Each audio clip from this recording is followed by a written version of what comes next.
A ver, David, ¿me oyes ahora? Te oigo, sí. Vale, yo te oigo y vale, joder, pues parece que ya está. Vale.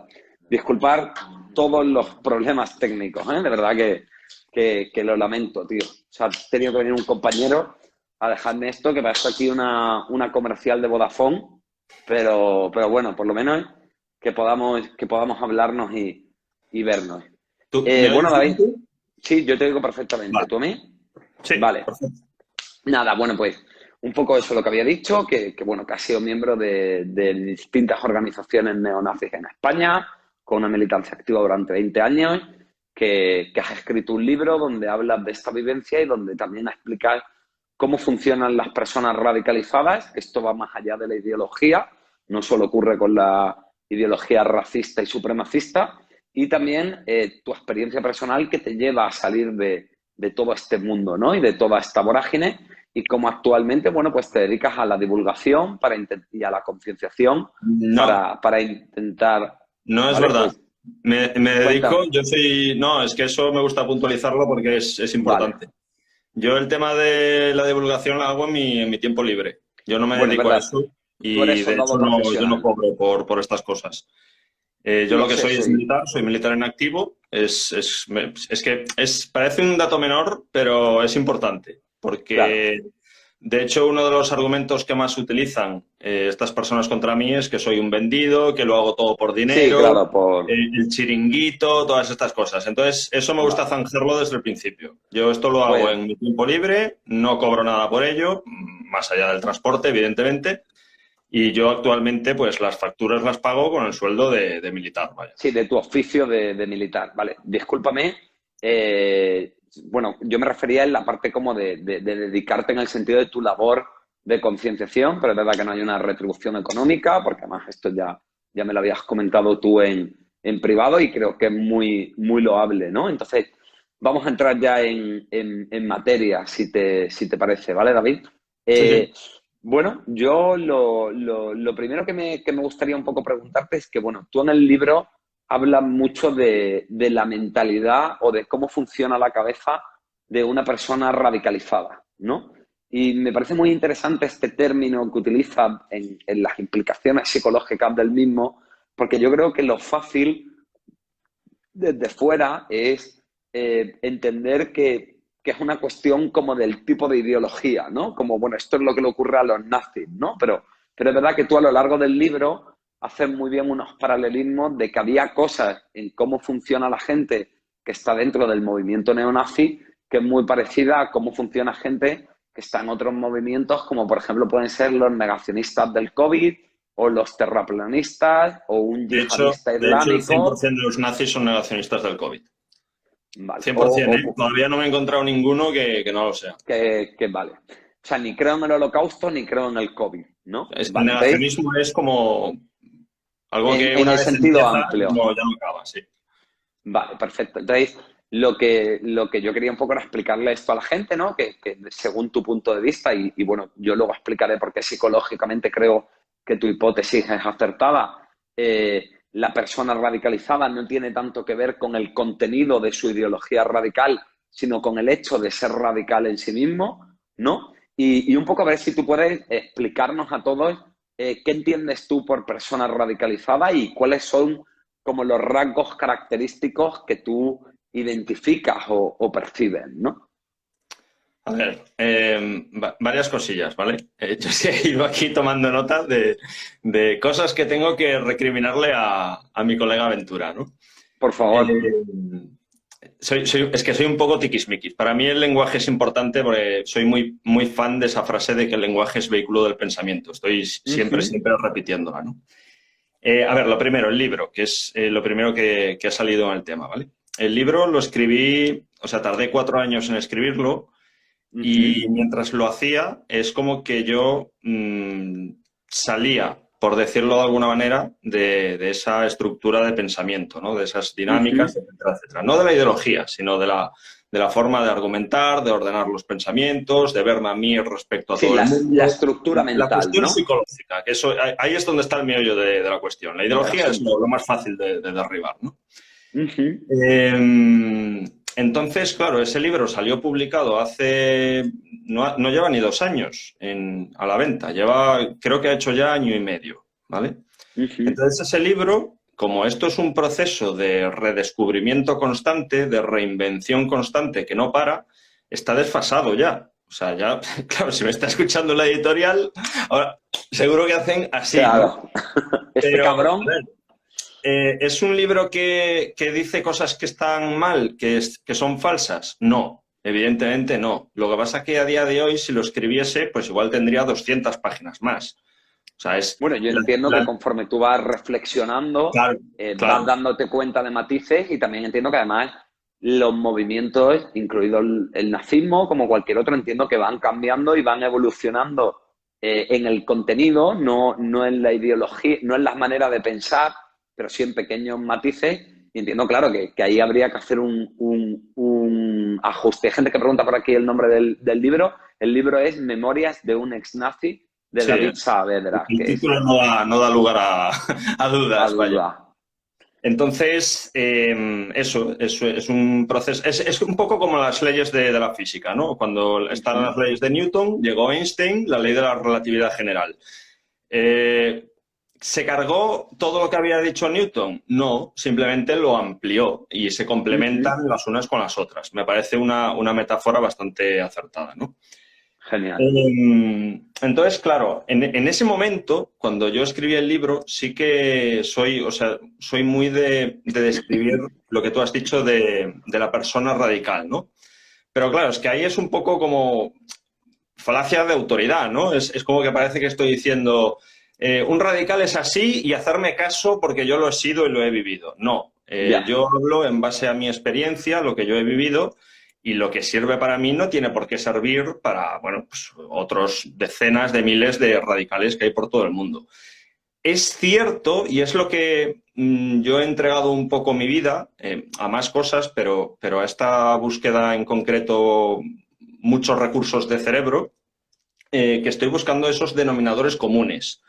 Esas cosas que seas un yihadista, seas un terraplanista, seas un negacionista del COVID, un negacionista del holocausto, etcétera, etcétera, todos Ujú. repiten. O sea, es Sí, como un... el patrón psicológico o de personalidad, Sí, independientemente de la ideología, ¿no? Podríamos sí, decir que son, digamos que a nivel psicológico podríamos hablar de que son el mismo perro con distinto collar, ¿no? El collar puede ser el nazismo o el collar puede ser el marxismo soviético o el collar puede ser el negacionismo, pero esa manera de pensar y esa forma de funcionar es lo que tú percibes como similar. yo lo llevaría un clic más hacia adelante o más hacia atrás, Ujú, según se mire. O sea, no es tanto el discurso, no es tanto si hablas de Hitler como si hablas de Stalin, porque entonces te atacan de, no, es que estás comparando el nazismo con el comunismo. No, o sea, no hay, el tema de la ideología, el discurso, los referentes históricos o políticos hay que dejarlo a un lado. Tú, si ujú. te fijas, lo que diferencia, por ejemplo, vamos a hablar, ya que has sacado el tema del marxismo soviético, vamos a hablar de Julio Anguita. O sea, Vale. Julio Anguita es un tío que es, bueno, que era, perdón, comunista, y tú le escuchas hablar y puedes estar más de acuerdo con el comunismo, puedes estar menos de acuerdo, te puede gustar, te puedes cagar en esa... Por supuesto que sí. Pero a él le escuchas hablar cómo organiza los pensamientos, cómo razona, cómo se baja de la burra si tiene que hacerlo, cómo reconoce crímenes, etcétera, etcétera, etcétera. Sobre todo la humildad a la hora de exponer sus posturas y ya te va Sí, la dando apertura. pistas. Claro. Yo, por ejemplo, yo y todos los nazis que he conocido, y aquí sí que puedo hablar un poco, extrapolarlo a todos los demás, porque es uno de esos rasgos comunes, hablábamos siempre, sobre todo si es con un contrario, se me ve es que con la cámara está Sí. pequeño, no se me ve el gesto, como si tuviésemos razón. Que a ella Ujú. empezamos mal. Esa es una de las pistas. O sea, yo lo que recomiendo a los chicos y chicas cuando voy a los colegios es que cuando se enfrentan a un debate partan de la base de que pueden estar equivocados. Eso para un radical es impensable. Es absolutamente imposible, o sea, y si lo haces porque no estás radicalizado, puede ser más vehemente, más violento, más agresivo, pero no estás radicalizado. Entonces, Ya. primer punto, Sí, ahí yo tengo tendríamos razón. como una de las evidencias o marcas diferenciales, que es ese Sí, sí, convencimiento de que están en la razón absoluta, sí. ¿no? Independientemente de qué razón sea. Eso es, independientemente de lo que sea. Ellos tienen razón. Puede ser de, pues, pero es que va más allá de lo ideológico. Por ejemplo, hace poco he visto un artículo en Público, en el diario, que hablaba de los discursos que hay alrededor de lo que llaman comida real.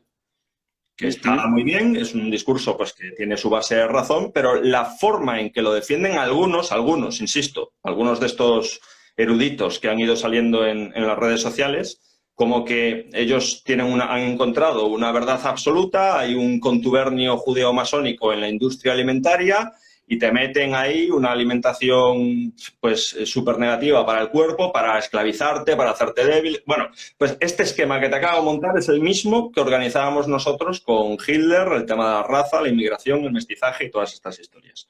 Es decir, primero, yo tengo razón y la parte 2 de esto es que tú no es que no la tengas, sino que eres tonto. O sea, que estás muy por debajo porque es la razón a la que yo he llegado es una evidencia absoluta, muy fácil de ver, como que asomas la cabeza por la ventana y la tienes ante ti. Sí, si no ¿cómo no puedes ver? Sí, si no la ves es porque eres cortito o en el mejor de los casos, pensando bien en vez de pensando mal, porque, bueno, eres buen tío, pero un pobre diablo que le han comido la cabeza a los medios de comunicación. Este es el punto más fundamental y más importante. Luego, el segundo, que yo haya así identificado, es o sea, este se alía con el primero, el sesgo de confirmación, ¿no?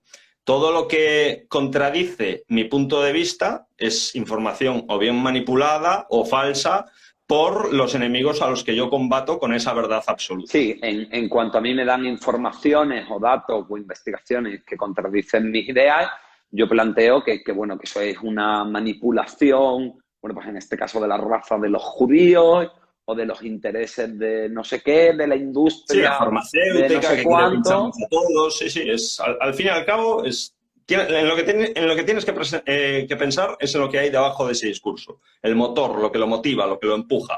El discurso en sí, olvídate. Eso no es muy importante. Ahora te doy yo mis planteamientos o lo que sabemos desde la psicoterapia de esto. Entonces, tenemos este convencimiento de que yo tengo razón.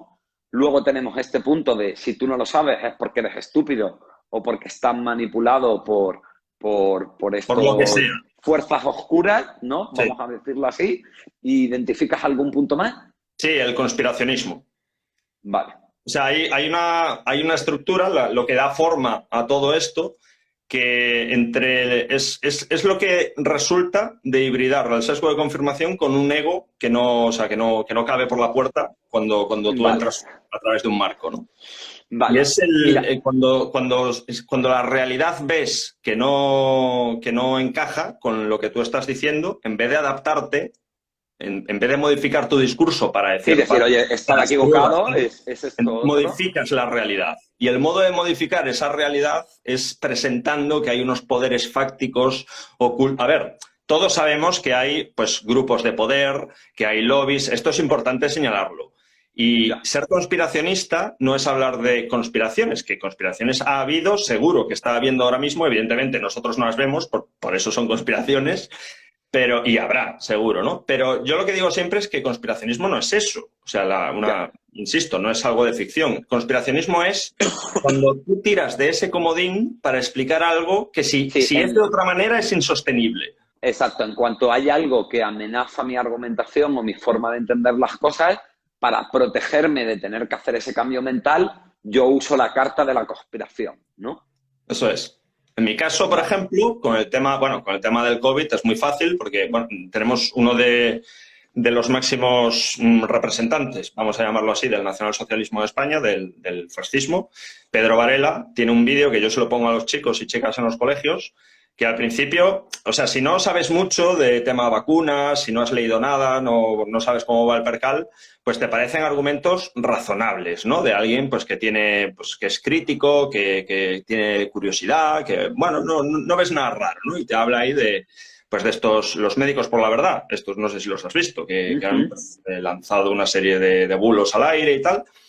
Y te habla pues de que hay una serie de eruditos, de médicos, de investigadores, que el sistema no les permite hablar, bla, bla. Bueno, esos son los 3 primeros minutos de vídeo. Son 16 en total.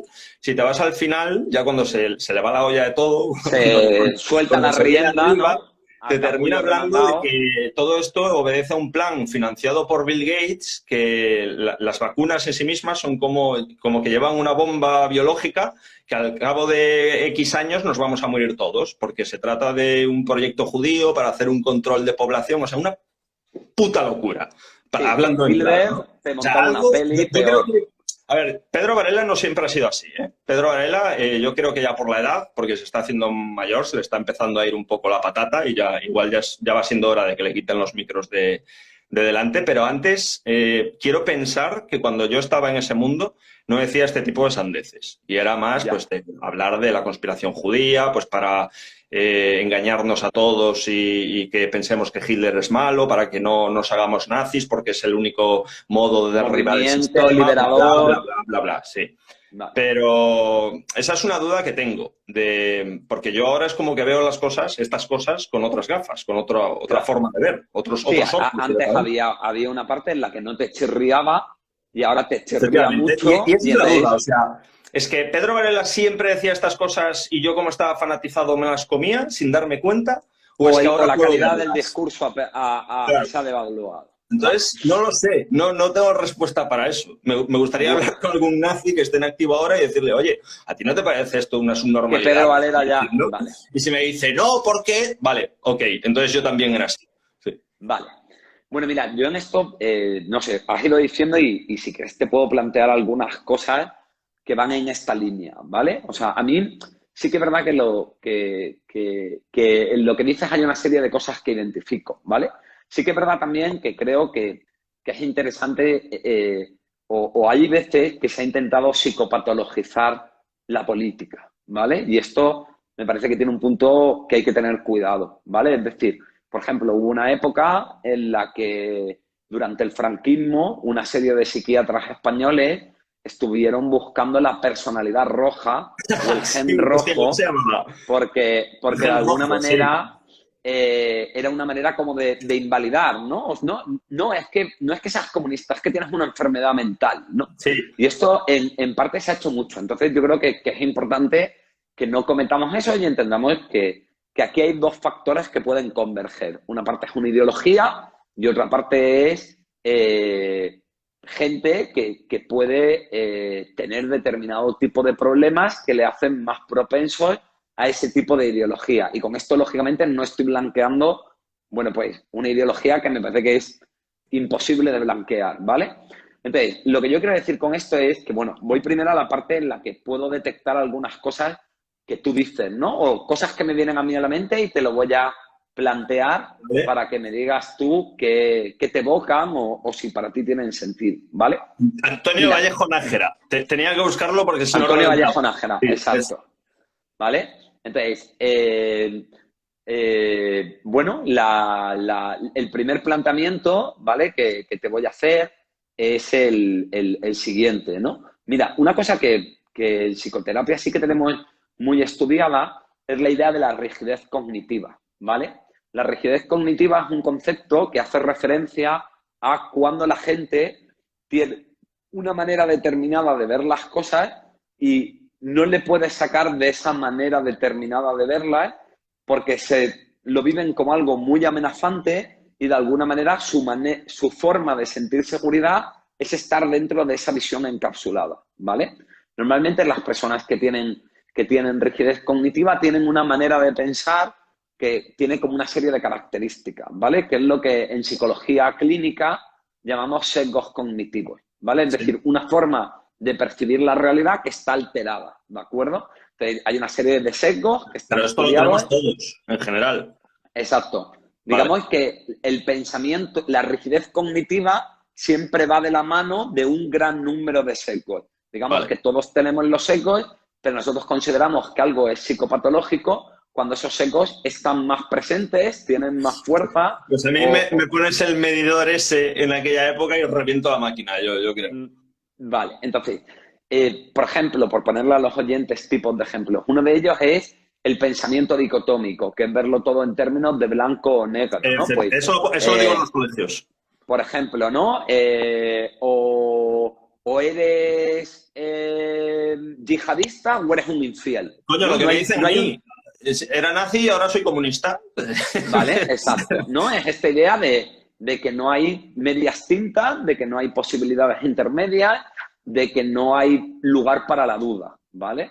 Luego, otro de los planteamientos habituales es el que se llama la personalización, ¿vale? Que es cuando yo explico cosas del otro por una variable mía individual o del colectivo del que formo parte, ¿vale? Pues imagínate, por ejemplo, que, pues no sé, no salen en los debates electorales representantes neonazis porque no los vota nadie, ¿vale? Y entonces yo, en vez de decir, bueno, esto es porque no nos vota nadie y somos un partido minoritario, yo digo, bueno, no nos sacan porque, claro, nos tienen miedo porque vamos a provocar la verdadera revolución y vamos a hacer que la gente se Eso, dé mira, cuenta de la conspiración judeomasónica, ¿no? total, total. O de la De hecho, mierda que sea. sí, a ver, sin exagerarlo tanto, sí es verdad que nosotros decíamos que o sea, no se invitaba a prime time en televisión a un debate o no se animaba a un debate entre historiadores oficialistas, que es como les llamábamos nosotros, Ajá. con historiadores negacionistas o revisionistas del Holocausto. Precisamente por lo que tú has dicho, porque el sistema tiene miedo, porque sabe que la mentira caería. Y lo mismo dicen los terraplanistas, con que no se alimenta un debate entre científicos oficialistas, se repite el concepto, con defensores del terraplanismo. Y así ad finem, hasta todos los Exacto. ejemplos que se te ocurran, sí. Vale, entonces, pues bueno, por ejemplo, ¿no? Esto lo vuelvo a decirlo, esto es susceptible en cualquier ideología, ¿no? Yo he visto, pues, gente hoy en día del comunismo más soviético y que sigue defendiendo la vía violenta y más revolucionaria, que hablan de lo mismo, que bueno, Eso está bien. que se le da voz a gente de Podemos, pero no a ellos, por ejemplo, o también lo puedo ver y lo he oído en pacientes, pues no sé, ultracatólicos, que son capaces de decir que, bueno, que están entrando que sale el nuevo papa, que es un papa rojo, un papa comunista y liberal, bueno, porque se está oprimiendo y persiguiendo a los cristianos reales, que son más ortodoxos y tal y cual, ¿no? Digo esto por poner ejemplos. Vale, mira, otra de las cosas que tú estabas, que tú estabas hablando, bueno, dentro de las distorsiones cognitivas, ¿vale? También hay muchas veces he hablado de la personalización, he hablado de verlo en términos La dicotomía, sí. de todo, de blanco o negro, Sí. ¿vale? Y quizá también podríamos encontrar algún otro tipo de pensamiento presente, ¿vale?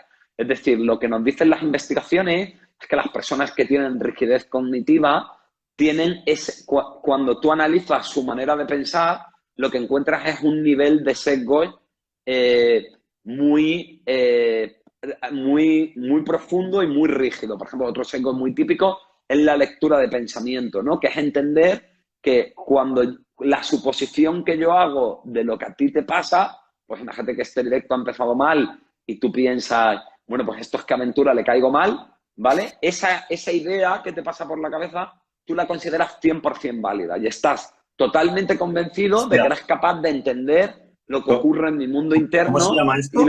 y lo que ocurre en mis motivaciones. Esto se llama lectura de pensamiento. ¿Sabes lo que he hecho yo toda mi vida y lo sigo haciendo? Esto es un vestigio.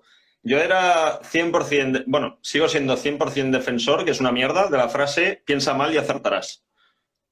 O sea, ¿qué Pues es sí. esto? ¿Es esto que estás comentando?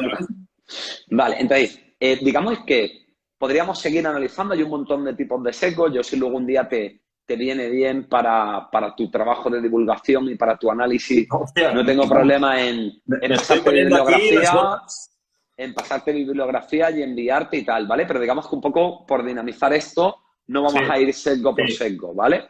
Lo interesante para mí en el pensamiento, en la rigidez cognitiva, es sobre todo entender qué tipo de personas la desarrollan, pero sobre todo entender lo que en psicología llamamos funcionalidad, ¿vale? La funcionalidad es un aspecto clave para mí en la psicoterapia y es que, fíjate, la gente normalmente, incluso esto pasa mucho en la psicología, cuando analiza algo lo que hace es identificarlo, describirlo y ponerle nombre. No es como qué pasa y cómo le llamo a esto. Pero para mí siempre la pregunta del millón es ¿para qué pasa lo que pasa?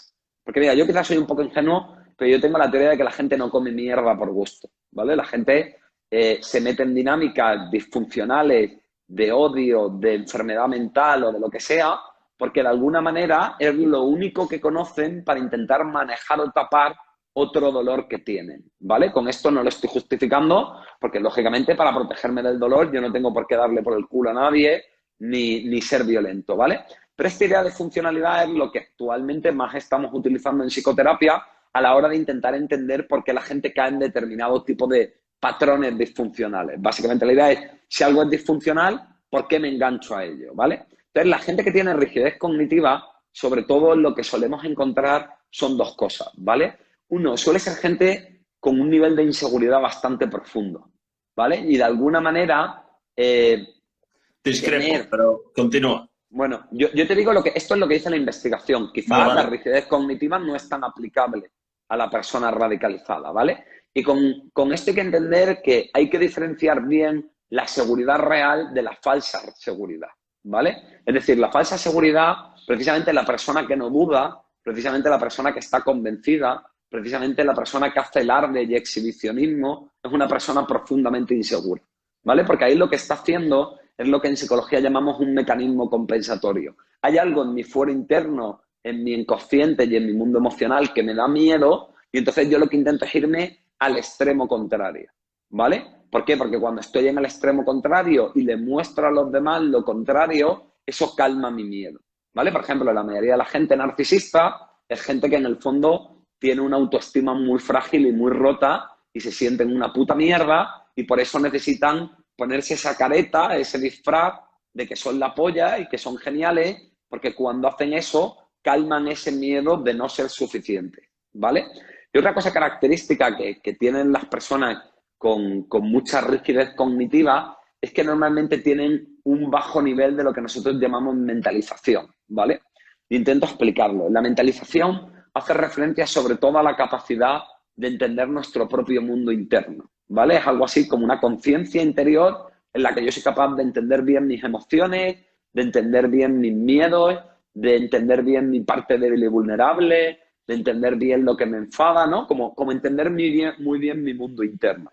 Entonces, muchas veces cuando la gente no tiene esas experiencias de una buena mentalización y no entienden bien su mundo interno, que es como nuestra brújula, es decir, la mayoría de las personas funcionamos de una manera intuitiva, ¿no? Pues yo estudié psicología porque de alguna manera, pues cuando yo leía cosas del funcionamiento de la mente humana o de la conducta humana, yo notaba una sensación de que para mí eso era agradable, ¿no? O yo estoy con mi novia, pues no sé, porque yo cuando quedaba con ella, pues me notaba esa inquietud, me notaba entusiasmado, me notaba excitado, me notaba que esa tía a mí me molaba. Cuando yo tengo una dificultad para conectar con todo eso, ¿vale? Es muy fácil que ante la angustia de no entender lo que ocurre en mi mundo interno, imagínate, por ejemplo, no saber qué es bueno o malo, ¿vale? Yo no sé muy bien qué me hace sentirme culpable, qué no, si soy exagerado o no, pues ante esa duda en la que yo no sé muy bien saber qué hay en mi mundo interno y poder guiarme de esa manera intuitiva, lo que hago es que, como no me puedo fiar del interno, cojo algo externo y lo sigo a rajatabla. Por ejemplo, pues yo he tenido muchos pacientes que ante esa duda de sentirse bueno o malo, lo que hacen es, por ejemplo, que si son católicos, siguen la Biblia de una manera radical y lo bueno es lo que la Biblia dice que es bueno y todo lo demás es pecado y vicio, ¿vale? O pues si tienen una ideología determinada, todo lo que está fuera de esa ideología es perverso y negativo y todo lo que dice la ideología es buena y además lo aplican de una manera literal. Por eso hablamos de rigidez cognitiva, porque son incapaces de Se me flexibilizar está eso. aplicando a mí la rigidez cognitiva escuchándote.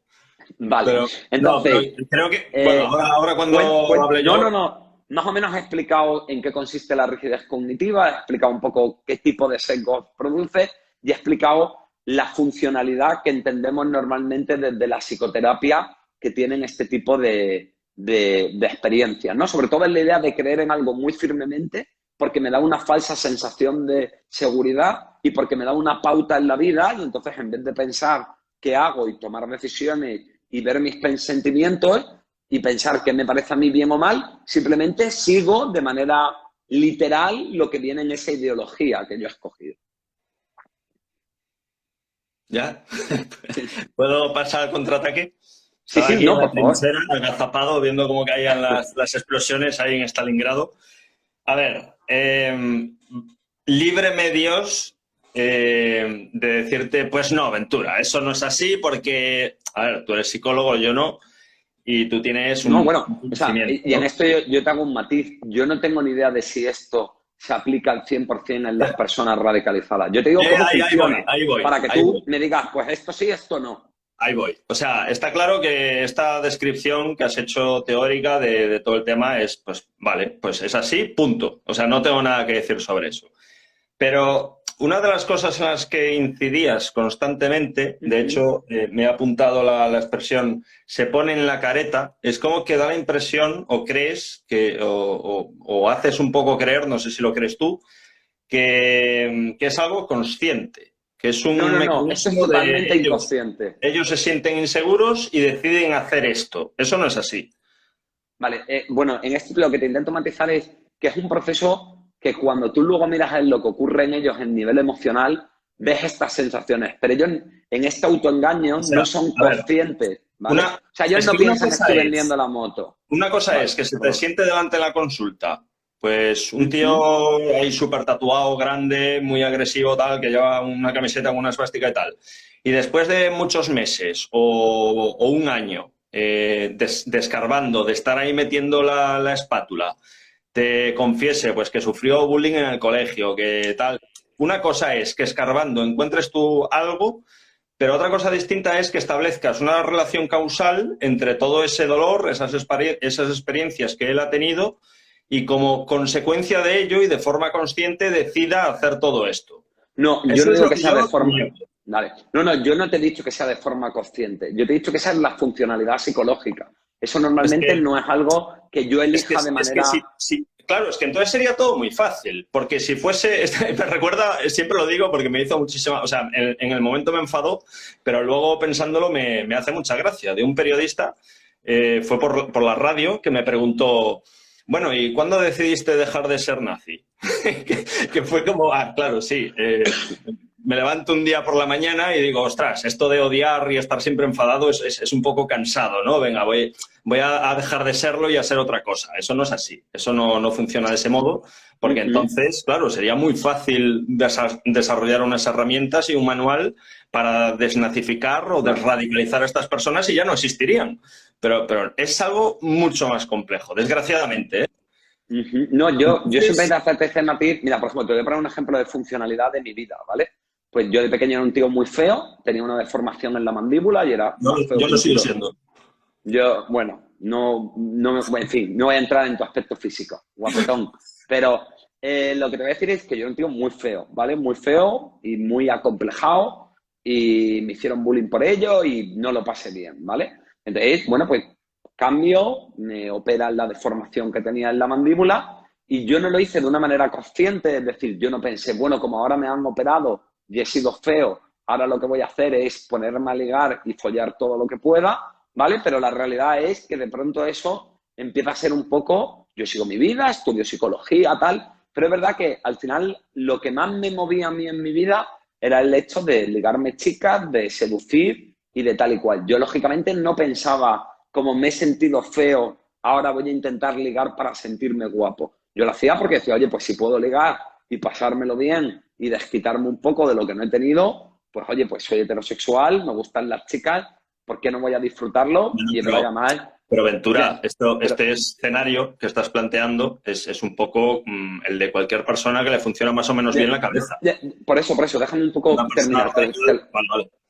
Por eso ahora te lo llevo a lo otro, ¿vale? Pero es verdad que cuando yo en mi psicoterapia personal me pongo a analizar y me pongo a ver de dónde viene todo esto, ¿vale? Porque, ¿por qué tiene tanta fuerza en mí? ¿Por qué lo deseo tan activamente? ¿Por qué cuando no me sale bien me genera tanto malestar? Si a lo mejor era una chica que ni siquiera me importaba, ¿por qué tal?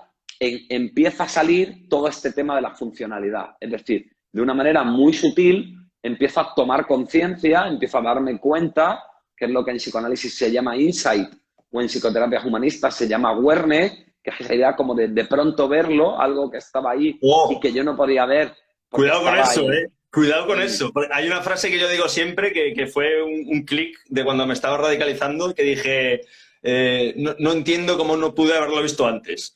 Cuando alguien dice Vale. esa frase, cuidado, Bueno, ¿eh? no, o sea, lo digo así de una manera como popular, ¿vale? Es algo, sobre todo además es algo más emocional, es algo más sentido, ¿vale? Y entonces, bueno, pues yo al final me di cuenta de que no fue algo que yo dije, oye, pues ahora voy a ligar un montón porque me siento feo y quiero compensarlo, pero al final ese era el patrón de funcionamiento y que explicaba por qué yo luego había caído en ese tipo de dinámicas. Pero realmente yo no hice nada, o sea, me refiero, yo no hice nada de manera consciente, ¿vale? Yo simplemente entendí que, oye, ahora podía ligar y por qué no iba a disfrutarlo y yo me sentía cómodo con eso y no infringía mi sistema ético-moral. Así que, oye, todo bien, ¿no? ¿Vale? Entonces, te pongo esto como un ejemplo de funcionalidad. Es decir, claro, ¿qué es lo que pasa? Que esto que te estoy explicando yo ahora es algo, como tú dices, que tenía una vuelta de tuerca neurótica, pero no muchísimo, porque, bueno, yo no funcionaba dentro de la patología o dentro de una rigidez cognitiva con el tema,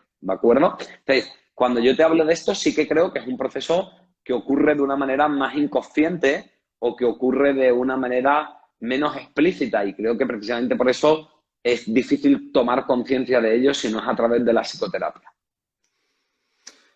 Yo, si quieres, te cuento mi teoría con el tema ¿Vale? este, Genial. de cómo deviene, ¿no?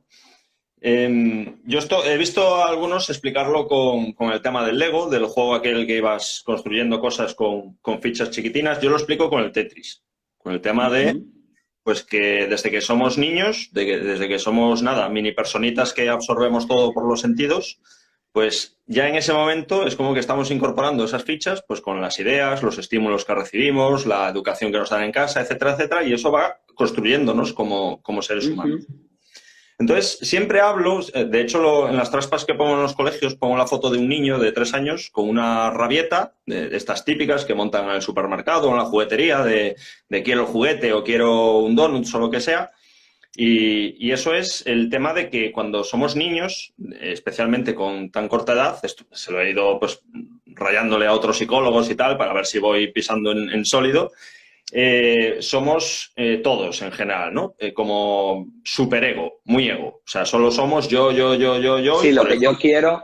Eso ¿Vale? es. Y por eso se montan esos trifostios y es imposible razonar con estas personas, ¿no? Luego, pues a medida que vamos creciendo y desarrollándonos, especialmente en la adolescencia, ese ego se regula y se adapta. Precisamente por hacerte el nexo, lo que Sí. nos permite flexibilizar el ego es el proceso de mentalización. Conforme yo más me mentalizo, más va disminuyendo el ego, porque salgo de esa rigidez cognitiva y me permite entender cómo funciona el mundo del otro. Pues mira. La mentalización es un precursor de la empatía.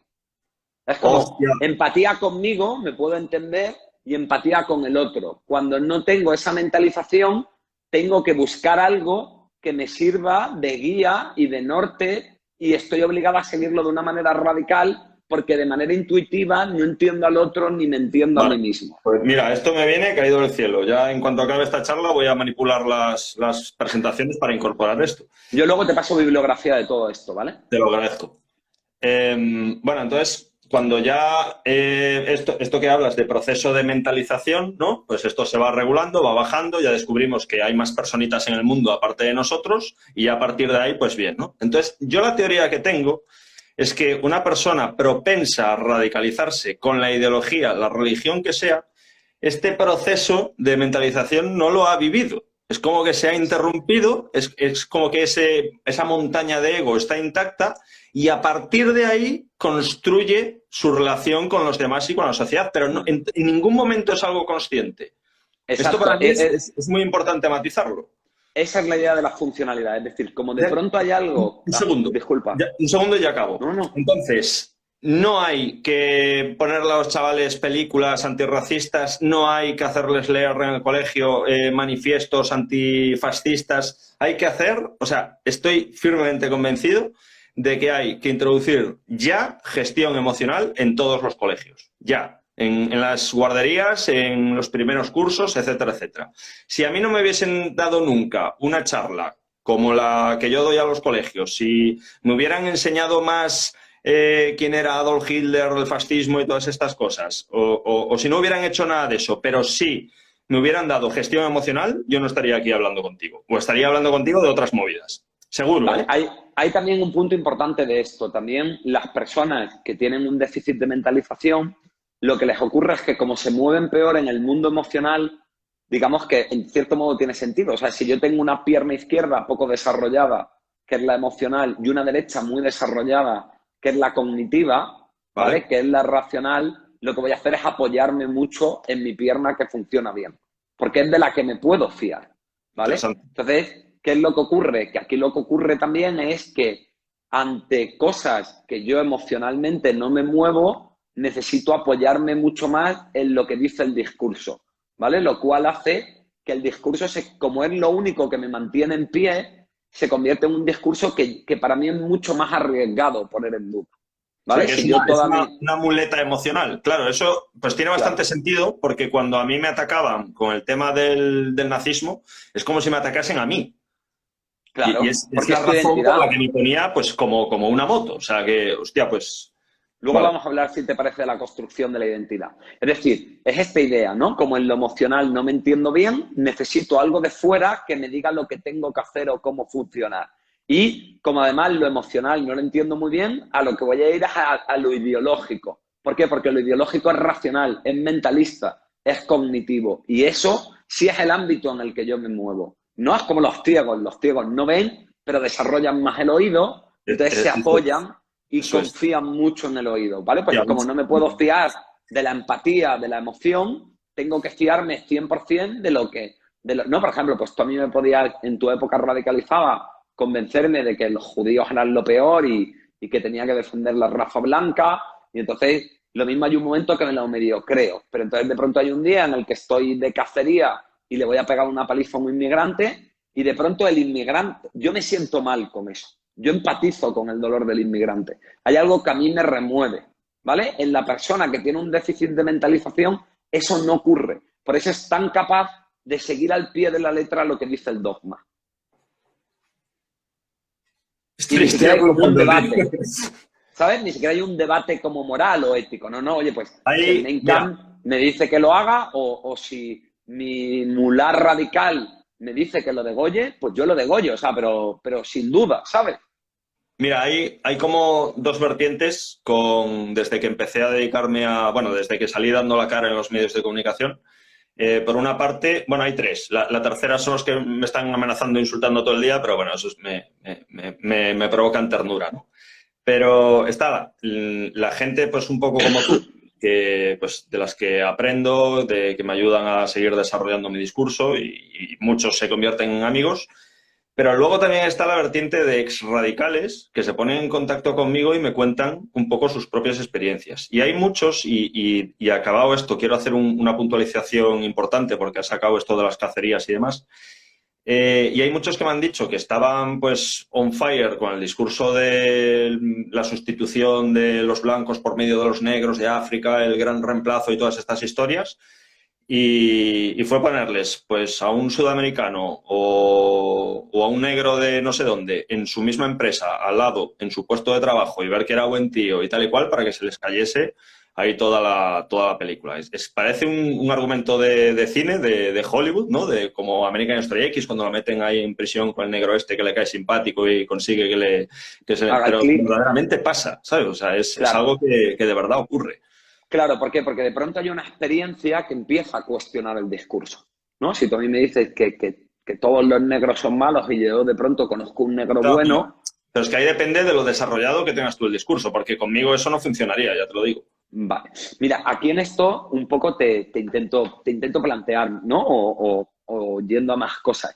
También aquí está también todo el tema ya de psicología social, ¿vale? Digamos que aquí hemos hablado de muchas variables individuales, pero hay un tema que es las percepciones entre el endogrupo y el exogrupo, ¿vale? Que es por lo que a mí me parece tan preocupante toda la dinámica que estamos creando cada vez más de bandos, de ideologías opuestas, Sí, y creo que sí, la sociedad se está radicalizando desde sí, un yo sitio y también. otro, ¿eh? En Sí, todo. O sea, ya el que es vegano es sí, sí, muy sí. vegano, Muy visceral todo, no hay forma de eh, llegar a un punto de el que acuerdo. es tradicionalista es muy bueno. Yo creo Sí, que esto sí, está de acuerdo todo el mundo y es algo relativamente evidente, ¿no? Y entonces aquí lo que ocurre, fíjate, hay unas investigaciones de psicología social muy, muy interesantes en las que cogían a 100 tíos y los dividían en dos grupos de 50 por un criterio random. Es decir, vale. no había como nada en común entre ellos, ¿vale? No eran hombres y mujeres, eran, pues, distribuidos totalmente al azar, ¿vale? Y entonces les daban a cada uno una camiseta de un color. ¿vale? Les daban a cada uno una camiseta de un color y les contaban que los habían...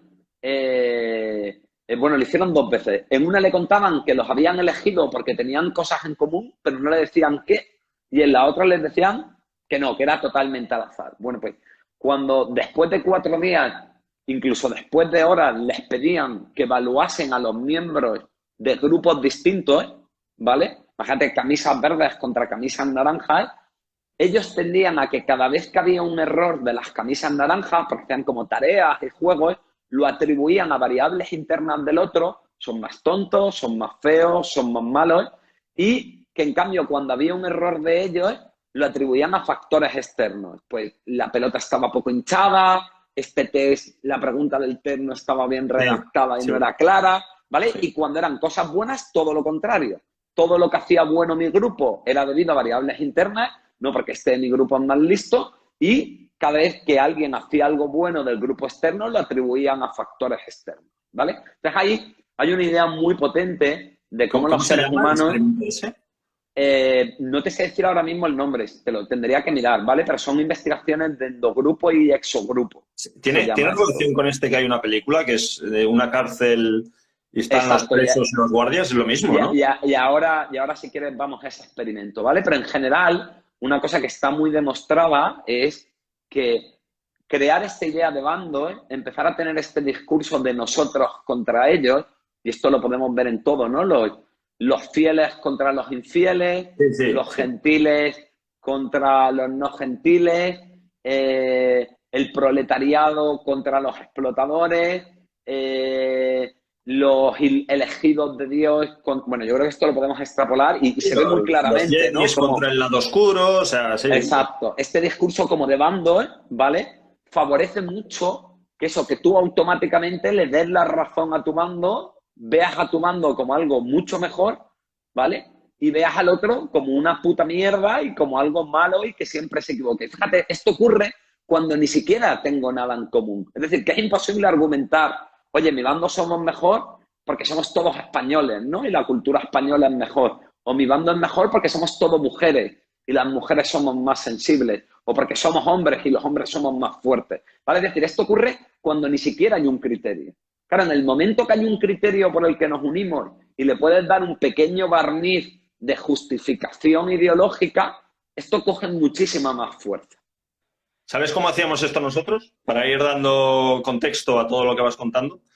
Evidentemente con el tema biológico. O sea, nosotros decíamos que esto era inherente a la naturaleza, pues porque los blancos, pues porque somos así, porque lo llevamos en la sangre, en la genética, estamos Somos esa determinados cultura biológicamente. guerrera, Pues nórdica. somos los conquistadores, somos más listos, civilizadores, creamos la civilización, somos nobles, somos honestos, y en cambio los negros, pues todo lo contrario, son anárquicos, incapaces de construir algo valioso, degenerados, agresivos, violadores, etcétera, etcétera. Y tirábamos de ahí, y nosotros decíamos, joder, pero ¿por qué nos llaman racistas por esto? Si nosotros lo único que señalamos es las leyes de la naturaleza, ¿no? Sí, el darwinismo, ¿no? Claro, y nosotros, o sea, te lo juro, a mí me llamaba racista en aquel momento y me ofendía verdaderamente. Un poco, no sé si te has leído el caso este de Eichmann en Jerusalén, de cuando sugirieron que era un criminal, el tío se ofendió verdaderamente, porque decía, pero ¿cómo que yo un criminal? De eso nada, yo no... Es una movida bastante interesante el tema este. No, no, claro, o sea, y fíjate, ya yendo al experimento que tú decías, es cierto, es decir, hay un momento en el que yo cada vez más deshumanizo al exogrupo. Es decir, todo lo que yo veo contrario a mi grupo, cada vez de alguna manera lo convierto menos en un ser humano. Y este proceso de deshumanización es una parte clave que además la podemos encontrar en todos los procesos de radicalización, en el Los estudio de judíos los no han sido movimientos. pasados. Claro, ¿no? Hitler ponía a los judíos como ratas en las Sí, películas de los cines, sí. o por ejemplo, cuando tú ves películas de la Unión Soviética, pues los burgueses siempre son como feos y malísimos, Sí, como el malo de los pitufos, Gargamel. como el malo de los pitufos y este tipo de cosas, ¿no? Por ejemplo, ahora pues cómo se ve al mundo musulmán siempre como el yihadista, ¿no? Y parece que no hay otra cosa. O cómo se ve O por ejemplo, Coño, como los las modelos. feministas como marimachos, súper Exacto. O como agresivos. los Sí, sí, capitalistas ponen a los antiglobalización como unos hippies sucios, vagos, totalmente. que Sí, no sé sí. qué, no sé cuánto. O los antiglobalización y anticapitalistas ponen a los empresarios como, bueno, pues como unos tíos avaros, que el tío Gilito que vive en dinero y que son unos hijos de la grandísima puta, ¿no? Y entonces el problema que tiene esto, que eso ocurre muy bien en las investigaciones de Philip Zimbardo, que es este autor que tú decías, que él hizo esto mismo de dividir los dos grupos, pero le dio una vuelta de tuerca más. Y entonces lo que hizo era que los llevó a una cárcel vacía. Entonces la mitad de los miembros del grupo eran carceleros y la otra mitad eran prisioneros, pero de nuevo, por un criterio totalmente random. Bueno, pues a los prisioneros se les dijo que podían irse de la cárcel en el momento que quisieran, que no estaban obligados a permanecer allí, y no se les dio ninguna norma más, ¿vale? Bueno, pues tuvieron que parar la investigación O sea, se le fue de porque, la mano, ¿no? porque había verdaderos casos de maltrato.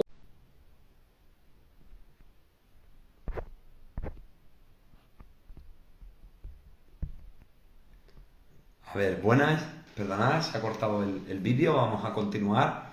Bueno, se ve que yo no me quiero poner conspiracionista, ¿vale? Pero joder, parece que hay algo ahí que no nos está dejando poder. Ahora acabo de ver conectarse. David, oye, tío, no me quiero poner conspiranoico, pero nos lo están poniendo difícil, ¿eh?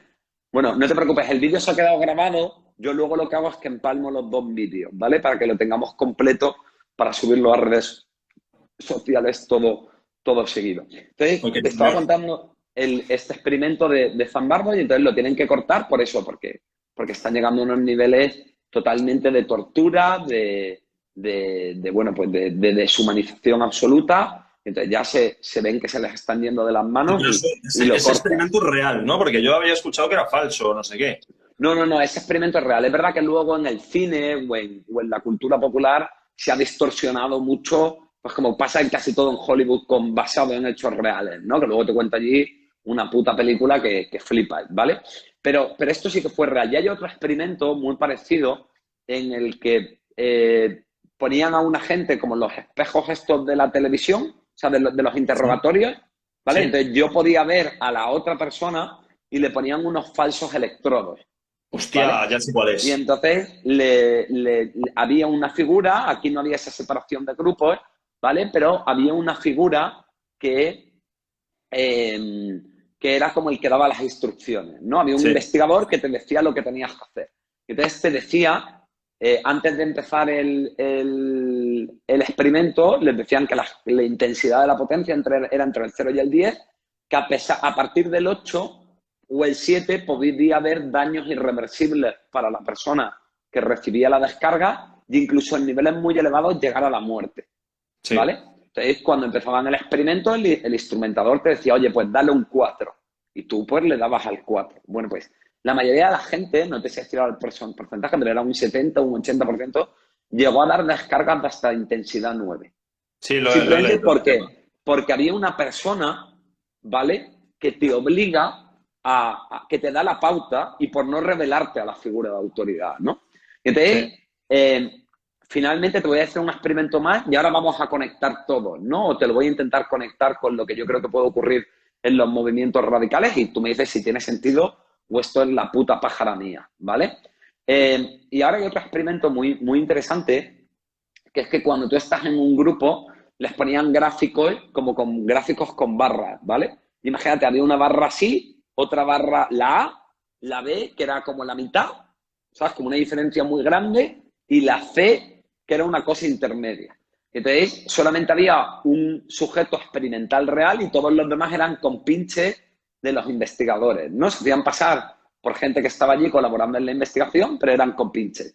Y entonces les preguntaban que dijesen cómo de grande veían la barra, ¿vale? Y entonces la gente decía, pues todos los compinches decían, no, no, la A es más pequeña que la B, ¿vale? Que había una diferencia casi del 50%, ¿vale? Y entonces luego y entonces notaban que esta gente por la presión social decía, sí, Sí. sí, la A es más pequeña de la B, pero es que esto es mejor, porque luego les preguntaban en privado Claro, porque decían, esto es porque no quieres quedar mal o no quieres tener una pelea. Y luego Y les lo preguntaba a la sostenían. mentirada y de verdad percibían la B como más grande que la A, ¿vale? O sea, y se dieron cuenta de que la presión de grupo no es solamente que te haga hacer algo por postureo, por salvar la cara, sino que de verdad influye en tu proceso mental de cómo yo percibo y veo la realidad, ¿vale? Estos son experimentos muy clásicos de psicología social, que además no es la materia en la que yo estoy especializado, o sea que tampoco te creas que estoy yendo a cosas raras, son como los mainstream de la psicología social, ¿vale? Esto sale, Entonces, lo vi no sé exactamente qué serie es, pero lo vi en internet, era un corto, y salía una profesora ante un auditorio de una clase y decía, en adelante, enseñaba una carpeta, decir que esta carpeta es de color verde y era roja, ¿no? Entonces llegaba un chico tarde, pedía permiso para entrar, se sentaba, ya todos empezaban a sonreírse y la profesora decía, a ver, ¿de qué color es esta carpeta? Y le preguntaba, a ver, tú, decía, verde. Claro, el chico que había llegado tarde se quedaba mirando así extrañado. Pero, bueno, le preguntaba a otro compañero, a ver, fulanito, ¿de qué color es la carpeta? También decía verde. Y el otro flipando. Y cuando le pregunta a él, dice, verde. En vez de bueno, decir roja, ¿sabes? pues, Hostia, y es o flipante sea, eso. total, total. Pero fíjate que es eso, que porque al principio lo que creíamos todos era como, bueno, por la presión, ¿no? No vas a decir algo y tener una pelea o ser incómodo, inseguridad y tal. No, no, es que de verdad lo perciben así, ¿vale? Y ahora vamos a intentar estos tres eslabones sueltos, vamos a intentar unirlos, ¿no? Yo lo que veo cuando analizo movimientos de este tipo, además, bueno, yo te lo comentaba, a mí me gusta mucho la historia, con lo cual bueno, pues yo creo que sobre los movimientos totalitarios del siglo XX no te voy a decir que sé mucho, pero bueno, me he leído 5 o 6 libros del tema Sí, ya hemos compartido fácilmente. información, sí. Vale, entonces, esto es muy llamativo porque, claro, por un lado tenemos esta idea de endogrupo y exogrupo muy afianzada, que además la fomento, todos vestimos iguales, todos llevamos un uniforme, y hay gente que puede decir, bueno, ya no hay uniformes, ¿no? Es verdad, ya no son las SS o las camisas pardas o negras de Mussolini tan identificables, pero las tribus urbanas y los grupos de algo siguen teniendo cosas que les identifican en la vestimenta, en el modo de peinarse, en el modo de Los tatuajes, expresarse, en los sí. tatuajes. Es decir, sigue habiendo un código de uniformidad que Forma de la hablar final, incluso. claro, que la finalidad que tiene sobre todo es la de identificar muy bien quién forma parte del endogrupo y quién no. Con lo cual, este proceso de endogrupo y exogrupo, claro, si hemos hablado de un criterio random, imagínate potenciándolo con todo esto y basado en una cierta verdad de que hay cosas que sí tenemos en común, aunque no tengan mucho valor, como el color de piel. Pero oye, en común lo tenemos, ¿vale? Entonces, luego, otro lado, suelen ser movimientos que tienen unas claras jerarquías, ¿vale? Más o menos de facto, ¿no? En el sentido de hay líderes, hay ideólogos, hay voces reputadas, bueno, es verdad que los movimientos totalitarios se dio de una manera más clara porque había una cadena de mando dentro de los grupos políticos, ¿no? Había rangos, era casi como un ejército, pero de una manera informal. Eso en las investigaciones parece que sigue ocurriendo en los movimientos radicalizados, aunque es verdad que ya no tanto. Y luego, por otro lado, pero bueno, ahí tienes esa persona que te da esa orden, ¿no? Que te dice lo de mete la descarga. Y luego, por otro lado, tenemos ese proceso de deshumanización que hace que cada vez más yo no perciba al otro como un individuo, lo cual cada vez más me permite pasarme de la raya, lo cual cada vez más me permite actuar sin ningún tipo de empatía o de miramiento hacia lo que está pasando el otro. Entonces, esta es mi paja mental pensando en diferentes teorías psicológicas y un poco yo creo que son relativamente extrapolables, pero es verdad que no soy ningún experto. Desde tu experiencia, ¿qué parte de esto crees que se da y qué parte no? He apuntado ahora, si tuviera una forma de definir lo que ocurre, o sea, estos elementos, aquí sí que no voy a negarlo. Sí, sí que existen estos tres ejemplos que has ido poniendo, especialmente el de la presión del grupo. Pero es como que... Es que la mente es una hija de puta. O sea, la mente, tú cuando estás radicalizado, es una hija de puta. Y se encarga de llevar a cabo, lo acabo de poner ahora, un proceso de naturalización, ¿no? De normalizar, de que sí, que vale, que esto del grupo ocurre, igual algún nivel de percepción eres capaz de identificarlo, pero tu mente se encarga de presentártelo como que no puede ser de otra manera, ¿no? Como que es normal, como que es La natural, forma. como que quién eres tú para juzgarlo, ¿no? Y esto es lo que te hablaba antes de la biología. Tú lo revistes todo esto de un carácter biológico y dices, joder, pues que son las leyes de la naturaleza, ¿quién soy yo para juzgar eso, ¿no? O quién eres tú o quiénes son los políticos antinaturales que van contra la natura que tenemos ahora. Pues con esto Sí, es un o se poco lo lo dice el mismo. Corán, que le ha dicho Dios y está Bueno, revelado. ahí ya es una patinada todavía mayor, ¿no? Yo creo. Pero, bueno, yo creo no, ahí he sido un poco soberbio. Pero, em, por ejemplo, yo cuando estoy con los chiquillos y las chiquillas, hablando de estos temas en los colegios, el modo en que yo creo que la mente camufla este sesgo de grupo, vamos a llamarlo así, o esta influencia de grupo, es, te hablo de mi experiencia, ¿eh? Yo cuando me Ujú. di cuenta de que era imposible ya entre los 17, 18 años comunicarme a un nivel pues normal de no volverme loco y tal, con mis padres, con mis amigos, con mis maestros, tal y cual, es como que interiorizo que es gente pues subnormal, que es gente que es idiota, que tiene las neuronas justas en la cabeza para andar y no cagarse por la calle y entonces busco a la gente que verdaderamente ve la realidad tal cual es, a la gente Que que yo no había lógicamente son los entendido, del endogrupo. a ese grupo que me permita seguir percibiéndome a mí mismo como alguien súper listo, súper inteligente, alguien que ve la realidad como verdaderamente es, etcétera, etcétera. Entonces, claro, cuando yo empecé a reconectar con la realidad, te estoy hablando de cuando tenía más o menos 35 años, o sea, en el límite, si hubiera durado 2 años más no habría salido ya.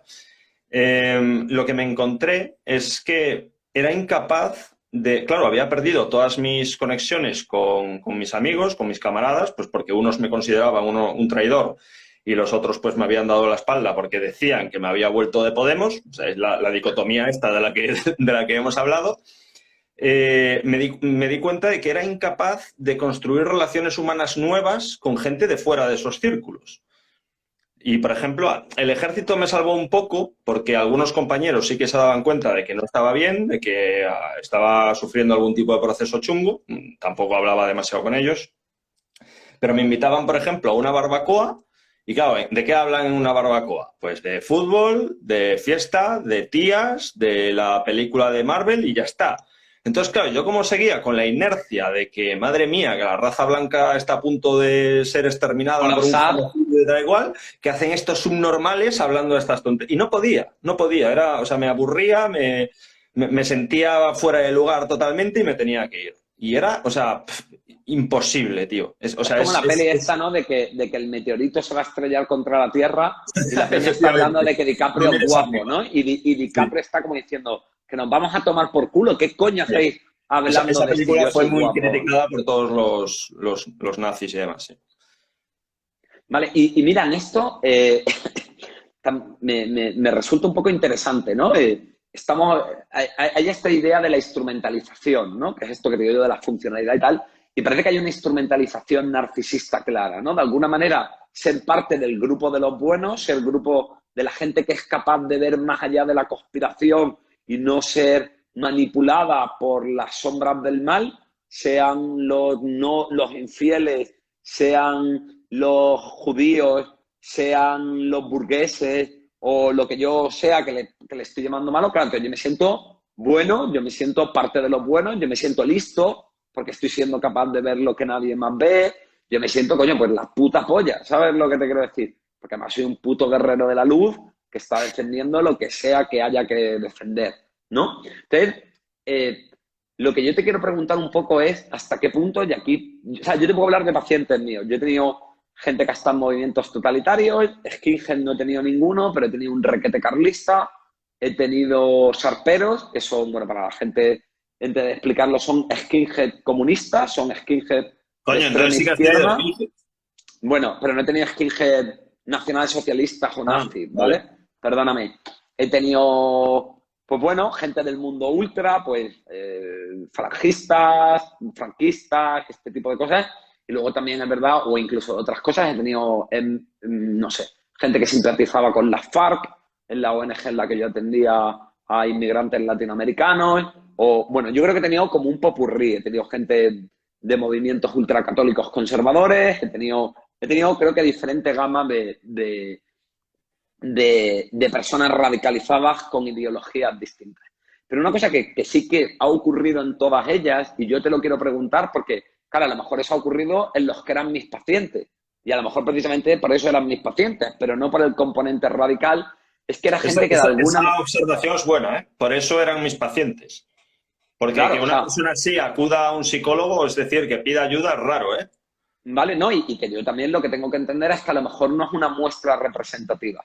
Es decir, si la gente que va al psicólogo y es nazi tiene unos rasgos, no significa que todos los nazis lo tengan. Ya, Por eso yo te lo planteo desde la humildad, ¿vale? Yo te digo, oye, yo he visto este patrón, pero claro, he visto 6, 7 personas radicalizadas, no es una muestra de 1000 personas para ya. poder... Sí, sí, Aquí el sí. componente de azar se sesga mucho, ¿no? Entonces yo lo que vi mucho era que era gente que luego tenía, pues en otras áreas de su vida o en su historia de infancia les habían hecho sentir poco válidos, les habían hecho sentir como disfuncionales o poco capaces, y yo veía claramente cómo para ellos sentirse parte del grupo elegido y ser los que veían la conspiración y ser los que luchaban contra el mal, de alguna manera compensaba o restituía y les permitía crearse una imagen buena de ellos mismos, para protegerse de ese sentimiento de que había en ellos algo defectuoso. Esto ocurre mucho, ¿no? O sea, tú dirías en general, bajándolo un poco a un lenguaje más sencillo, que dentro de los movimientos radicales la gente tiene poca autoestima. Este tema me pone bastante enfermito porque hay mucho cuñado bueno, sin más, que te suelta, no, esto es gente que viene de familias desestructuradas y ya está, y Sí. se acabó el tema, ¿no? O no, esto es gente que busca sentirse parte de algo y ya está. Bueno, pues a ver, evidentemente, mira, te puedo poner, de hecho, un ejemplo que hablo de él en mi libro, cambiándole el nombre y todo eso, que a día de hoy yo creo que es la persona que está más obsesionada conmigo, con quien yo he militado con él en Alianza Nacional, está completamente obsesionado conmigo, lleva hablando de mí desde que salió publicado mi libro, pero, o sea, unos insultos brutales, unas amenazas súper salvajes. Y este tío sí que te puedo decir que vivió un bullying muy brutal de pequeño, de palizas en el colegio, etcétera, etcétera. Además era un chico pues muy gordito y bueno, pues un día se enfrentó a uno de sus maltratadores, que no me gusta llamarlos acosadores porque es lo que son maltratadores, lo que pasa que pequeñitos, y le soltó un remazo y lo tumbó, o sea, lo dejó cao. Y entonces ahí fue cuando vio, hostia, que esto igual es lo que tengo que hacer, ¿no? Y empezó a ir al gimnasio, a entrenar, ahora es un ciclado de la leche, es un tío gigantesco, es enorme, y es 100% violencia. Entonces, ahí sí que podemos decir que, evidentemente, esa violencia está tapando las palizas y el sentimiento de inferioridad y el miedo y el sentirse poca cosa, ¿no? Pero es que también, que te puedo señalar te puedo señalar, pues, por ejemplo, mi caso, o otros muchos, de gente que tiene unas relaciones de amistad o de lo que sea sólidos, de que una familia completamente funcional. Mis padres a día de hoy están los dos en el salón juntos, llevan 50 y pico años. O sea, nada de drogas, nada de alcohol. Sí, todo sano. Todo normal. Y de Vale. hecho, además, con las vidas bien encaminadas. O sea, que Vale. escalan a nivel profesional y se radicalizan igual. Vale, yo Entonces, lo claro. que te intento plantear, y este es el punto, claro, en casos como esto de la violencia yo creo que es muy evidente, ¿no? Pero sí que creo que hay una especie como de autoridad moral o intelectual, ¿no? Yo soy de los buenos y tú no. Y entiendo que eso tiende a ser más atractivo en quien no se ha sentido de los buenos, ¿entiendes? No te digo que ocurran todos, yo te digo si simplemente eso, ¿tú crees que hay algo? O como me estás diciendo, no, Mira, oye, pues hay de todo y habrá gente que sí, pero no es algo que se repita. yo lo que creo, y esto hay que señalarlo, además a mí me petó la cabeza a unos niveles espectaculares. Tú a día de hoy, si me preguntas si los nazis, o sea, estos de la esvástica, los que yo era tal, son un problema a nivel social, yo te respondo automáticamente que no. O sea, es un problema siguen siendo un problema, evidentemente, pero es algo ya marginal. Es como que quedan muy poquitos y cada vez tenderá a quedar menos. en ese plano, ¿no? De Sí, en purismo ese ideológico, formato. de Hitler, hitlerianos, etcétera, etcétera, ¿no? Pero es que, por ejemplo, con la pandemia, cuando surgió la pandemia, lo que este problema sanitario puso sobre la mesa es que tenemos una sociedad no me atrevería a hablar de porcentajes, pero desde luego no son marginales, de negacionistas. Y la forma en que le funciona la cabeza a un negacionista, no te olvides de que yo era un negacionista del Holocausto. Antes que nacionalsocialista, yo era negacionista. Y la forma en que le funciona la cabeza a un negacionista de la pandemia, que te hablan de plandemia, es idéntica a cómo le funciona la cabeza a un negacionista del Holocausto que te habla de holocuento. Sí, sí, entiendo perfectamente Y ese es lo que el me dices. problema. O sea, no Claro. los nazis. A ver, que yo no te Sí, estoy no, diciendo que los nazis no sean un sí, problema, sí, evidentemente lo son. vale, el contenido de esa ideología es una mierda, pero sí que es verdad que el problema es esa especie de manera de funcionar y quizá también esa instrumentalización de la ideología, ¿no? Yo cojo esto para sentirme el bueno, para sentirme fuerte, para sentirme el que lo hace bien, para sentirme el listo, ¿no? Y mira, un poco, ya un poco creo que tenemos que terminar porque llevamos aquí 1 hora y media y creo que estamos dando una buena chapa. De todos modos, si quieres podemos hacer más cosas, ya te enviaré yo también información o repetimos otro día. Lo digo un Es que poco podemos estar hablando de esto. por... O sea, No, a mí me parece un tema muy, muy interesante. Además, yo estoy pensando en pacientes que yo he visto y bueno, y también en mi entorno, pues lógicamente gente más radical que otra de ideologías muy distintas, ¿no? si tienes más pacientes así, tú lo que tienes que interiorizar es decir, este tío me está viendo como si fuera gilipollas. Bueno, Ese tiene que ser tu punto de partida. hay ese componente en el que te ponen en el... Bueno, ya no voy a entrar por sí, te ponen a prueba, tú tienes que estar continuamente demostrándole en qué ¿no? O sea, es como hacer terapia en modo ultra difícil, porque Sí, tienes que estar eso es. justificando y evidenciando todo el rato. Lo has explicado genial. ¿Vale? Desde luego me ganaba cada puto céntimo de las sesiones. Salía de allí con la cabeza como un bombo, ¿vale? Pero bueno, también veía gente que sufría y yo creo bueno, que ahí siempre hay algo que te mueve a esforzarte por el otro, ¿no? Pero bueno, volviendo un poco a esto, yo ya un poco a la hora de plantearte también creo que es interesante que hables de tu proceso de salida de todo esto y además creo que es un buen cierre. Mira, hay un experimento muy interesante de unos psicólogos que estaban estudiando las sectas, ¿vale? Entonces los tíos estaban estudiando sectas, ¿vale? En Norteamérica y entonces se empezaron como a mirar las sectas que había y de pronto encuentran que hay una secta, ¿vale? Que dice, imagínate que estamos en marzo y que dice que en mayo se acaba el mundo, pero de este año. Claro, entonces los psicólogos cuando se enteran de eso flipan, dicen, coño, esto es la polla, vamos a coger, esta gente estaba en un rancho, ¿no? Y dicen, vamos a irnos a la puerta del rancho, vamos a ver qué pasa cuando llega mayo y el mundo no se acaba. De esto habla Ramón Nogueras en su libro. ¿Vale? Y entonces van allí y entonces, claro, ellos están contentísimos porque están 100% convencidos de que lo que van a ver es como una secta se desmorona, porque claro, va a llegar mayo y el mundo no se va a acabar. Y entonces Eso no pasa. llega mayo y todo sigue normal, pasan un par de días y entonces ya los tíos van y tocan al porterillo, bueno, entiéndeme. Oye, sois los de la secta tal, que mirar, bueno, pues que nos gustaría un poco entender qué ha pasado, estamos haciendo una investigación, tal cual. Y entonces le dicen, porque claro, según vuestro credo, el mundo acababa hoy o hace 3 días y no ha acabado. ¿Qué explicación le dais a esto? Y entonces los tíos lo que le vinieron a decir era que bueno, que es verdad que ese era el plan de Dios, terminar con el mundo, pero que los había visto a ellos siendo tan buenos y rezando en el rancho y tal, que de alguna manera le había dado a la humanidad una segunda oportunidad, ¿no? Y entonces así ellos no eran los tontos que habían estado en una secta, sino que eran los salvadores de la humanidad. Pero la explicación analítica que daba uno de los autores, que lógicamente es una hipótesis que él no puede contrastar, a mí me parece muy interesante. Y él lo que dice es que cuando tú has pagado un precio tan alto por algo, claro, porque la gente de esta secta daba todo su dinero, rompía con su familia, dejaba sus trabajos, o sea, era anularte la vida para formar parte de una secta. Entonces este investigador lo que se plantea, también en base a otros experimentos, pero no de grupos radicales, es que cuando tú inviertes tanto en algo, no puedes asumir que es un error. ¿Esto tiene nombre? Por ejemplo, pues como nombre de fenómeno no, pero sí que es algo que distintos autores plantean en cosas. Por ejemplo, pues yo una cosa que he visto mucho es Doy fe de que es gente, verdad. gente que se tira 50 años en un matrimonio en el que le tratan mal y no es muy feliz, pues le cuesta mucho reconocer eso, ¿no? Coño, Porque es claro, que entonces está haciendo el no hace falta que gilipollas te vayas 50 fuera años, ¿no? de estos temas. Pedro Varela es un tío que ha arruinado su vida entera. O sea, ha estado en prisión por negar el holocausto, evidentemente, que ya podríamos hablar de si hay que meter a alguien en la cárcel por negar el holocausto. Aquí también hay debate. Yo por Sí, ejemplo, no lo creo. totalmente.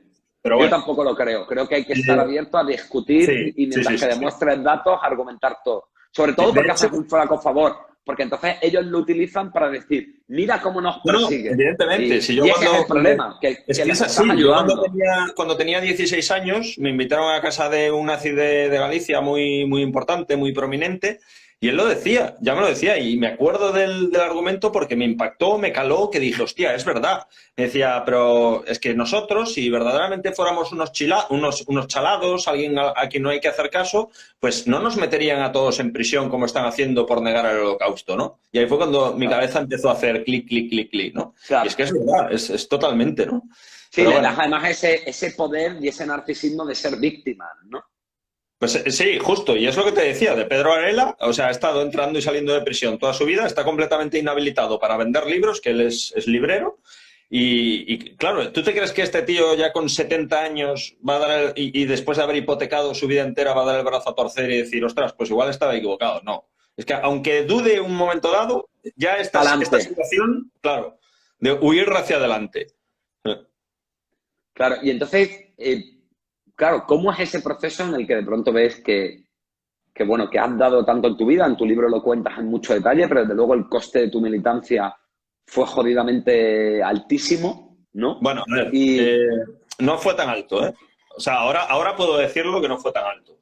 En el momento sí que me parecía algo inasumible completamente. Pero es que tiene mucha relación con esto. Yo he reflexionado muchas veces y tiene que ver con la puntualización que quería hacer antes, porque hablaste del tema de las cacerías y todo esto. Hay gente que cuando piensa en un nazi, automáticamente piensa en alguien, pues como yo, rapado, que no estoy rapado, lo que pasa es que estoy calvo como la frente de un delfín y no, pues por eso no tengo pelo, ¿no? Pero alguien así rapado, pues grande, muy violento y que simplemente pues sale a la calle a pegar palizas. O sea, esa es la mentalidad de sí, es el una parte. estereotipo, ¿no? Sí, el cliché, el estereotipo de una parte nada desdeñable de la población. O sea, hay gente que asocia nazi con eso y eso no se corresponde con la realidad. No voy a decir que no haya nazis que hagan eso, evidentemente, pero vuelvo otra vez a Pedro Varela, que no era un caso excepcional ni muchísimo menos, era 100% crítico con esto, consideraba a estas personas criminales o delincuentes comunes y consideraba que el nacionalsocialismo no tenía nada que ver con eso. Y ya está, ¿no? Claro. Y entonces esto hay que puntualizarlo. Siempre yo No, en mi libro. yo en mis perfiles de pacientes he tenido alguna gente que sí que, por ejemplo, este Sarpero sí era un tío muy violento, pero por ejemplo, de otros de los perfiles que te he contado, era gente sosegada, educada, leída, Sí, o sea, sí, muy ni mucho menos esa cultos. idea de descerebrado. Eso sí, Sí, solo sí, leían libros de lo suyo. El tío, efectivamente. me acuerdo que el Requeté me citaba a Ramiro de Maeztu de memoria y no es un autor fácil de leer, Ramiro de Maeztu. Entonces, yo no era, evidentemente, de estos animales, nunca lo he sido. De hecho, nunca he aceptado a gente así en mi círculo de confianza cuando estuve en estos mundillos.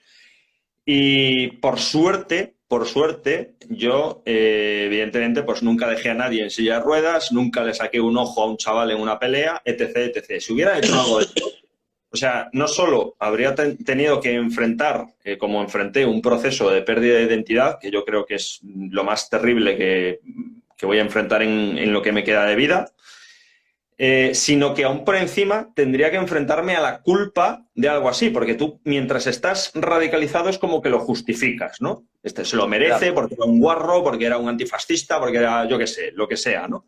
Pero en el momento que eso se cae, que eso ya no se sostiene, es cuando te preguntas qué he hecho, ¿no? Y yo hablando ahí atrás con un periodista, le hablaba de estas cuestiones y me decía, hostia, pues ahora que lo dices tienes razón, porque yo conocí a un skinhead en Madrid, muy famoso, era de estos para que me hiciese una idea, decía gordillo con pan, merienda de negros, para que te hagas una Joder. idea. Este tío se ha cargado a gente, o sea, en plan Ya. como en American Story X, ¿vale? Y este es verdad que fue a raíz de ser padre, precisamente, que le hizo clic la cabeza. Es como que tomó conciencia de golpe, porque es así como funciona, de golpe te das cuenta de todo lo que has hecho. No fue capaz de, porque es que es imposible gestionar eso. Asumir eso, claro. Y se ahorcó en la celda y se mató, se suicidó, sí. Joder, qué Sí, sí. duro, tío. O sea, yo la verdad que en esto, ya para acabar, el tema de la identidad me parece muy interesante, ¿no? Fíjate, y aquí, fíjate, te voy a hablar de que el que más habla de esto es Viktor Frankl, que es un psiquiatra Joder, judío sí, que estuvo, sí, me leí en un el campo Busca un sentido. de concentración. Y él, una de las cosas que plantea es que el ser humano, cita a Nietzsche, y él dice que el ser humano puede con cualquier cómo cuando tiene un buen porqué, ¿no? Es decir, mientras que tú tienes una causa, algo que le da sentido a la adversidad y a lo que vives, eres capaz de mantenerte en ella, aunque sea realmente difícil y duro, ¿no? Y entonces el planteamiento que yo tengo es que, claro, creo que lo difícil sobre todo de dejar este tipo de movimientos, eh, aparte de las implicaciones o las connotaciones, lo difícil psicológicamente es que, fíjate, cuando es muy interesante lo que plantea Frankel. Frankel lo que dice es que el sentido de la vida no es algo que tú le preguntas a la vida, es algo que la vida te pregunta a ti, ¿qué sentido vas a darme? Y esto conecta con la idea de la mentalización. Es decir, la gente que tiene una buena mentalización es capaz de construir su propio sentido de vida, ¿vale? Pero cuando yo no tengo una buena mentalización, necesito coger un paquete de fuera, coger un sentido ya definido que lo asumo como el mío propio, ¿vale? No porque, ¿vale? Pues no sé, pues lo que dice Marx, pues lo que dice Hitler, pues lo que dice Mussolini, pues lo que dice el de Sendero ¿Sabes Luminoso, qué pasa, Ventura? Mahoma, lo que sea, ¿no? Y entonces, perdón, y con esto acabo por acabarte. Entonces, claro, aquí hay un planteamiento en que dejar la militancia o dejar el grupo fanático o radicalizado es también dejar tu sentido de vida, ¿no? Y es también dejar tu identidad, porque tú te has construido, como no te puedes apoyar en esa pierna interna para construirte, tú lo que haces es amoldarte a lo externo. Entonces, claro, tu sentido de vida y tu identidad es ese credo con el que militas. Y perder eso es desdibujarte a ti como individuo. ¿Quieres que te destruya la cabeza? Que la mente te haga un what the fuck? Tú y la Por gente favor. que está viendo esto. Yo no he dejado de ser un radical. Spoiler. Yo no he dejado de ser un Ya. radical. Sí he dejado de ser fascista, si quieres entenderlo así, pero mi mente sigue rigiéndose por patrones radicales. Y te lo explico. De hecho, es como termino la exposición en los colegios. Cuando estoy hablando del proceso de... Antes le llamaba proceso de ruptura, ahora le llamo proceso de reconexión, porque es lo que hace, es volver a la A realidad, conectar. a conectar con la gente, con la realidad, con el mundo, etcétera, ¿no? A dejar de sentirte superior, que eso también es... Eso quizás sea lo más difícil de todo, cuando te das cuenta de que no eres superior, sino que eres imbécil. Eso es lo Ya. más duro y, vamos, lo que más duele al caer, ¿no? Pero cuando estoy hablando explicando el vacío, porque es vacío absoluto lo que sientes, pongo en la presentación, que pongo en el proyector una pantalla en negro, ¿no? Y intento pues que empaticen conmigo en lo que se siente en esos momentos. Pero cuando llego a la conclusión de que ya cuando he decidido no suicidarme y que voy a seguir viviendo y tal y cual, es como que cambio la traspa del proyector y aparece un puntito de luz al fondo, ¿no? Y eso evoca, cuando me doy cuenta, gracias a una amiga que tenemos en común, a Bea, que has podido hablar con ella, He tenido el placer.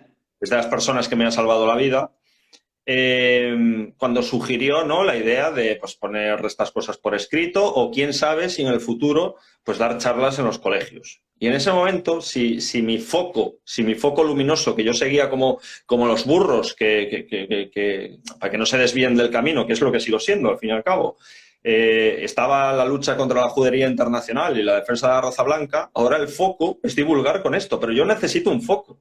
Yo sin un foco me muero. O sea, Bueno, mi hay una mente parte, sigue funcionando en esos parámetros. te O digo, sea, hay una parte que eso... un segundito. A mí perdón. a día de hoy me quitas la divulgación y me muero. Igual que me quería morir cuando me quitaste la lucha contra la judería internacional porque me di cuenta que no se sostenía, que era una fantasía, que era irreal, ¿no? Claro. Eso es muy Mira, gordo.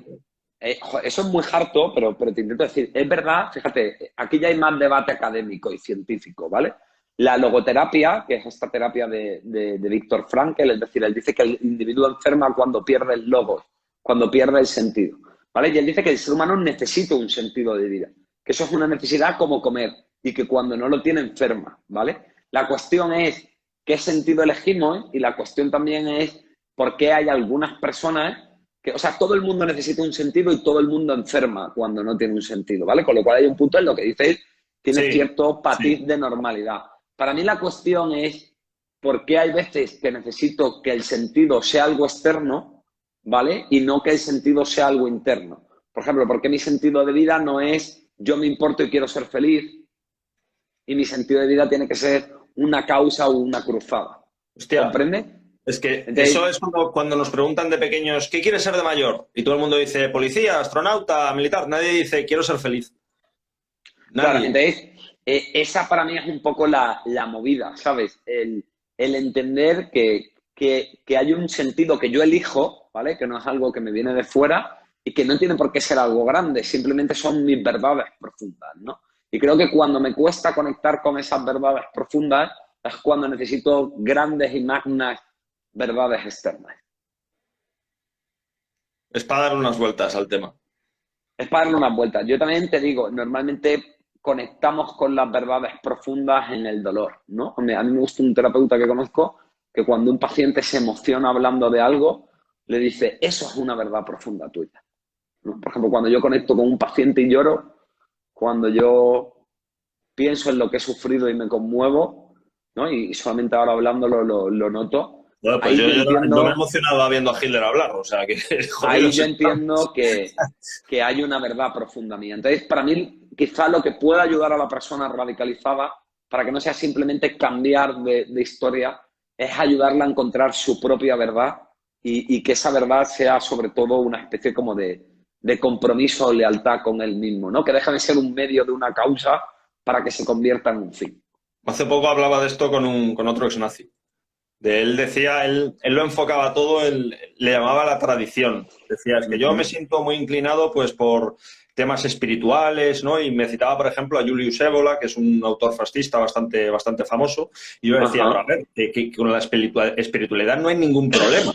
Pero desde el momento que tú lo utilizas por medio de estos autores para sentirte por encima de otras Claro. personas, ahí es donde está el fallo. Pero no hay nada Exacto. de malo en que tú te guste la espiritualidad y sigas desarrollándola. eh, es la instrumentalización. Y luego también entender, claro, que también tendemos mucho a coger paquetes completos, ¿vale? Es decir, yo soy republicano, de izquierdas, Buah, antitaurino, ateo y no sé qué. totalmente, Cuando luego tú totalmente. puedes ser, por ejemplo, yo soy un tío muy patriota y soy republicano, ¿vale? O Sí. sea, ya la gente, y esto no lo digo, acabo de percibirme Eso para como, mí era o sea, eso me lo to- dices hace 7 años y me sale el cerebro por las orejas. O ¿vale? sea, Y creo que me he puesto aquí un poco como intelectual de, bueno, yo sí soy capaz de no sé qué. Bueno, soy capaz en eso, en otras cosas te aseguro que soy un gilipollas o que no tengo tanta flexibilidad mental.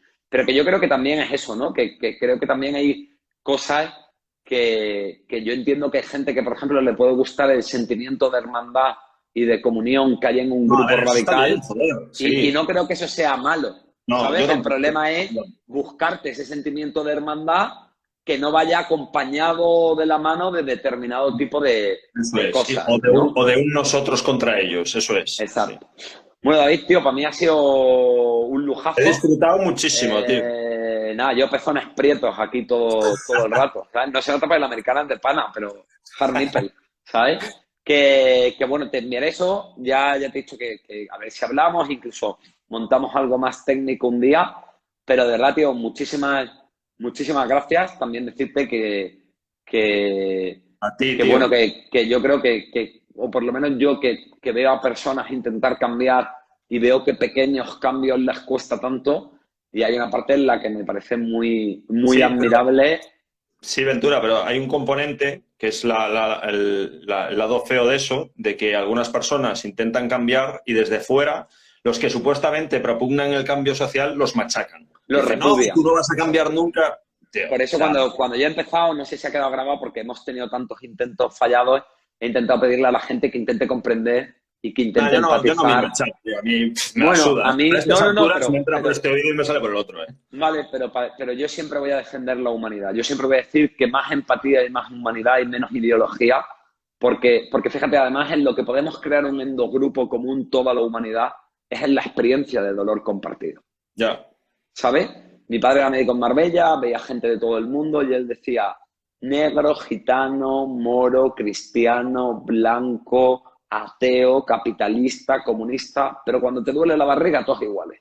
Entonces yo creo que hay algo en el dolor compartido que es quizá la gran esperanza de la humanidad y poder unirnos en eso, ¿no? Y suena muy mal el Ya. dolor, Unirnos a pero través creo del que hay dolor algo suena muy muy... jodido, ¿eh? Bueno, pero quizá en el acompañarnos en eso y en el entendernos en eso y en el En no el estar ejército solos se en dice que eso. la mierda, en el sentido del sufrimiento, une. O sea que algo de eso hay, sí. Bueno, yo creo que es desde esta idea de compasión y empatía. En fin, David, que de verdad, tío, que muchas gracias, que he A ti, disfrutado un montón, Ventura, que me tío. parece que estás haciendo una labor muy necesaria porque además va a un entendimiento profundo y no simplemente Pues mira, decir gracias a ti ahora va a ser más profundo aún. nazismo igual a caca, ¿sabes? Y que bueno, que no digo que eso no sea cierto, pero que hay que ir hasta el fondo. Y luego, por cierto, antes de terminar, una última pregunta. Porque hemos Venga. explicado todo esto en estos conceptos en los que la radicalización es una ideología marginal, ¿vale? Pero ¿cómo explicas El cuando nazismo esto... es una ideología marginal, no la radicalización. Bueno, pero entiéndeme, no creo que el 30% de la población sea negacionista o no creo que el 30% de la Pues población... mira, igual de la pandemia no, pero de la violencia de género, por ejemplo, igual sí.